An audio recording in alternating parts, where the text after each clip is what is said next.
10 օր անցել է եւ մայրիկի պատրաստած թթուն պատրաստ է։ Ասեք, որ կարմիրի գույնը շատ գեղեցիկ է ստացվել, դե համնել անմահական համեղեղ, խրխրթան, այնպես ինչպես պետք է լինի իդեալական թթուն։ Մինչ ես հավաքում եմ թթվի ափսեն, ցույց եմ տալիս ձեզ բոլոր մթերքները ինչպես են ստացվել, օրինակ բամյան ընդհանրապես չի ծորում, ինչպես տեսակ, կպատասխանեմ ամենահաճախ տրված հարցերին, որ գրել էիք նախորդ հոլովակում, այս հոլովակի ներքևում, որտեղ որ պատրաստում ենք թթուն։ Մի խոսքով սկսեցինք, ինչպես ասեցի, բամյան չի ծորում, եթե պատրաստեք մեր բաղադրատոմսով, շատ լավ է ստացվելու։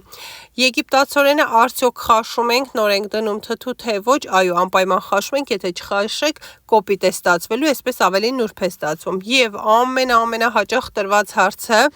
ինչու ենք ավելացնում էսենցիա թթվի մեջ, ավելացնում ենք նրա համար, որ թթուն շուտ թթվի, այսինքն օրերն ենք պակասեցնում եւ մի հատ էլ գաղտնիք բացահայտեմ, այդպես մթերքները ավելի ձիգ են մնում, այսինքն խրխրթան են։ Կարող եք փոխարինել քացախով, եթե էսենցիային դեմ եք, բայց եթե դեռ չեք փորձել այդ տարբերակով, պարտադիր փորձեք, խորհուրդ եմ տալիս։ Եվ մի հարց էլ կար, որ կարելի է ասել հաճախ է տրվել, արդյոք վաճառում ենք թթու թե ոչ, ցավոք սրտի դեռ չենք վաճառում։ Միայն կիսվում ենք բաղադրատոմսով, նախորդ հոլովակը գնում եք, պահպանում եք եւ քանի սեզոնն է պատրաստում։